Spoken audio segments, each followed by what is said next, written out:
I really didn't know anything about fentanyl until about 6 months before he died. Escambia County in Florida had the highest death rate to fentanyl in any county in the state of Florida that year. I lost my son, Andrew Wilson, on September 13th, 2022, to a fentanyl overdose. He was a miracle baby. He was born very premature. The miracle was he came out breathing on his own and never required oxygen.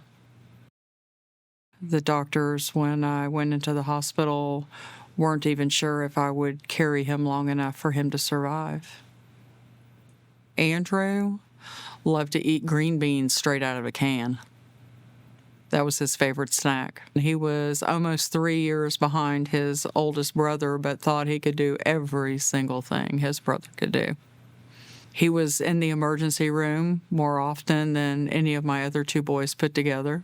He kept me on my toes. He was very challenging. He was ADHD, couldn't be medicated, which meant for an interesting time. The funniest story I have with Andrew is I was sitting on my couch one day and he came in the front door and was like, "Oh, I didn't know you were outside." He goes, "Oh yeah." He goes, "I got to run upstairs and get something." I'm like, "Okay." A few minutes later, Andrew comes back in the front door. I'm like, "Well, what are you doing?" He goes, "Oh, I was just coming in for a minute." I was like, "No, you just went upstairs." I got up and went outside. So he had sheets tied together and he had them tied to the bunk bed and was shimmying down the side of the house, coming inside and running back up the stairs and doing it all over again. That was life. That was life with Andrew. It was, you just never knew what was going to be coming with all the antics, you know. I'm not sure where he saw somebody tie sheets together to a bunk bed and, shimmy out the window, but then he told me he was practicing for a fire drill. I said, "You're going to get me arrested."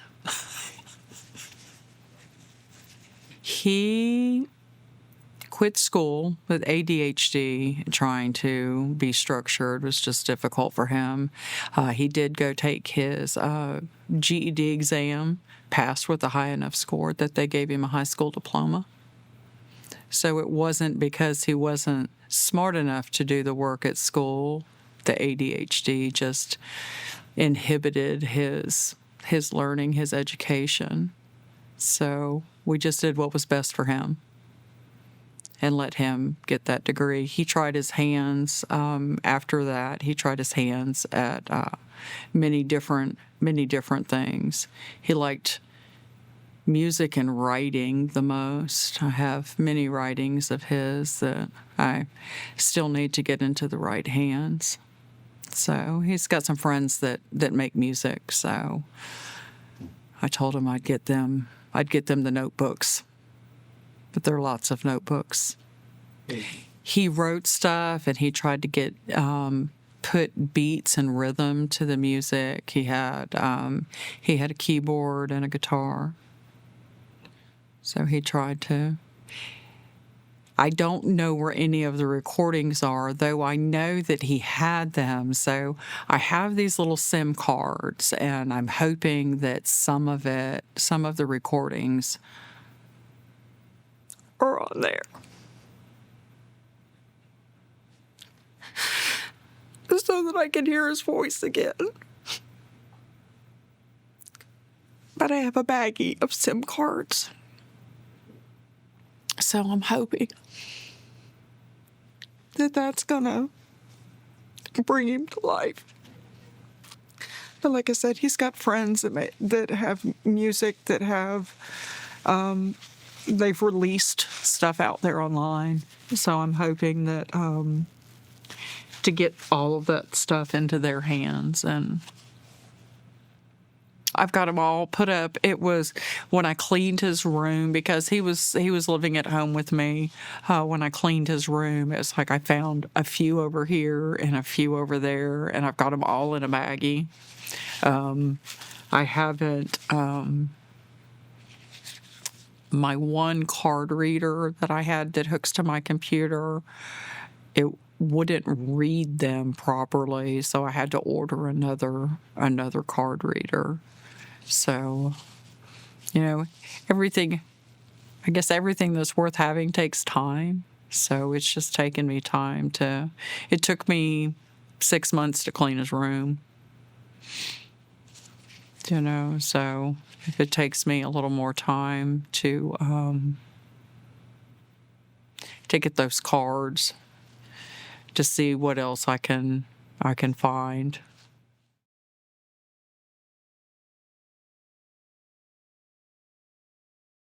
He was very involved in his daughters' lives. He was a great dad. He told me more times than one. You never let me and Matthew do that. I'm like, well, y'all were my sons and these are my granddaughters, so I get to do that a little differently. He was stabbed when he was 15 years old. He was at an apartment complex that his friend lived in, and he was stabbed. It lacerated his lung and his liver. I almost lost him that night. That caused a lot of PTSD. I tried many times to get him to get mental health treatment for that. And he just kept telling me, Mom, I can handle it. And I think that was when the drug abuse started as kind of a self-medicating. And he would do better than he would do worse. He went through some problems with his child's mother, his girls' mom, and there was nothing more than he wanted for his whole family to be whole, because he grew up in a household where his mom and dad were not together, so he wanted everybody to be one. He started seeing somebody and they introduced him to fentanyl. And I saw a huge change in him. He always would come in and out the front door. He started crawling in and out the window. And I knew that this was not good. It started causing anger issues. He would get really sick, which, hindsight's 20/20. He had sent me a message about a week before he died and told me that 7 people that he knew had died from fentanyl. That was pretty scary. I called one of his friends in Panama City and I told her, I said, if I can't get him out, I'm going to lose him. And about 5 days later, the police were knocking on my door at 2:00 in the morning. I was actually in bed with his oldest daughter at my house when the police woke me up. And they asked me, do you know Andrew Wilson? And I said, yes, sir. I said, that's my son. He said, when was the last time you saw him? I said, last week.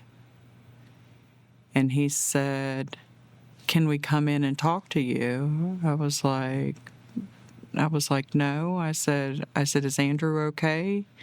And he said, we'd like to come in and speak to you.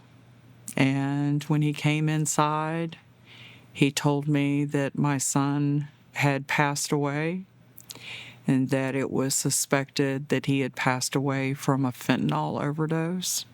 I told the deputy, I said, he was at that girl's house. And the deputy said to me, he said, I don't know what girl you're talking about, ma'am. I explained to the deputy where she lived at, and he assured me that, yes, that is where my son passed away at. That's the only place my son could have been and died. It was the same girl who introduced him to the fentanyl. The sad part is, I know there was Narcan at that house. There was no reason for him to die.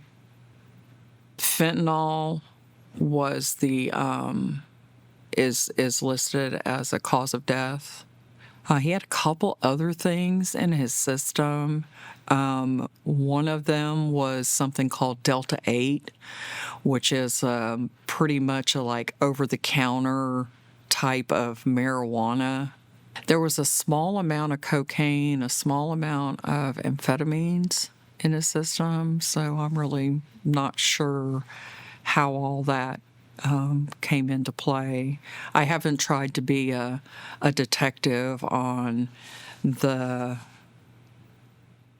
amount that was in there, except to know that the fentanyl amount that was in his system was a lot more than what he needed to kill him.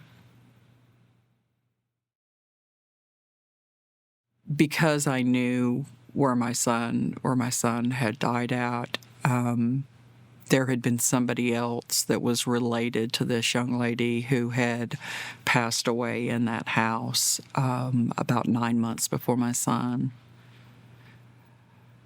There was a string of events that happened after that, and I was told by the local news station that 5 people had, in fact, including my son, had passed away in that house in the last years. After I talked to Channel 3 News, I called the desk sergeant at the Escambia County Sheriff's Department and was on the phone with him for about 45 minutes.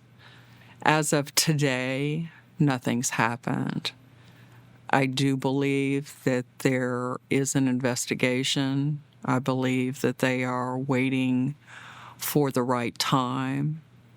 I know that they have strengthened the laws when it comes to people dying from fentanyl, the charges that they can charge the persons who gave them the drugs or sold them the drugs. So I know that sometimes things take time and actions don't necessarily happen as quick as I'd like them to. But I believe that things are working in the background. I have not called to get an update. The last time I looked for my son's report from when they picked him up, the police report that was done at the scene, the majority of it's blacked out because it's still an active investigation. I'm hopeful that someone will be prosecuted for the death of my child. So Lily was 5. Lily had just started kindergarten. She was about 4 weeks into kindergarten. They were living with me at that time, so they found out from me.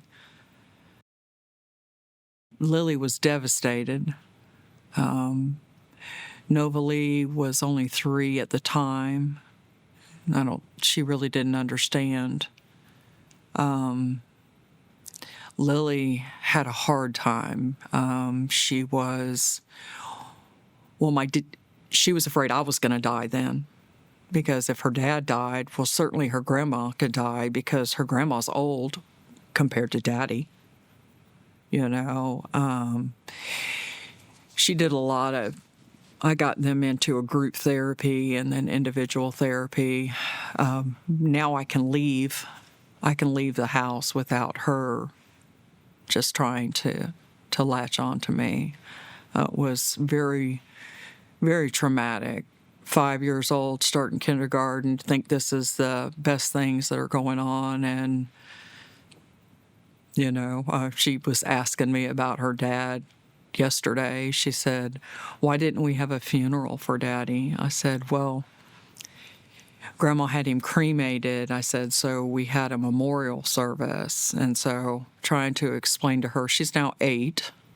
She's now 8 years old, the difference in a memorial service and a funeral service, and why one is one way and one is another way is kind of a hard situation to be having with an 8-year-old, but she's super smart, super smart. Her dad would be just so amazingly proud of her education accomplishments. He had some pretty smart little girls, and I just don't know what they're here to do, but they're going to do something. They're going to do something great. I get up every day for them. Some days are harder than others. I found a great organization to work with to help more moms not have to do what I did. I don't want any other mother to have to bury their child. I mean, Andrew used to give me Father's Day cards because his father was not active in his life. I taught him how to work on cars. I taught him how to play basketball. I got the Father's Day cards. He started that when he was about 12 years old, started giving me Father's Day cards. And I'll have to say that Father's Day, the first Father's Day after he died, I think was harder than his birthday. I miss his smiling face, his goofiness. I wish I had been more forceful with Andrew with his mental health due to the PTSD from being stabbed. At the age that he was, I couldn't segregate him from his friends, but I wish that we had addressed the issue of his mental health at an earlier time, when he was 15, that maybe the drugs would not have been where he sought his own self-treatment. I'm going to make it. I'm going to make this. His girls need me. And that's what I'm going to get up for every day, for those 2 girls. And to help another mother to not have to do what I did. I don't wish that upon anybody.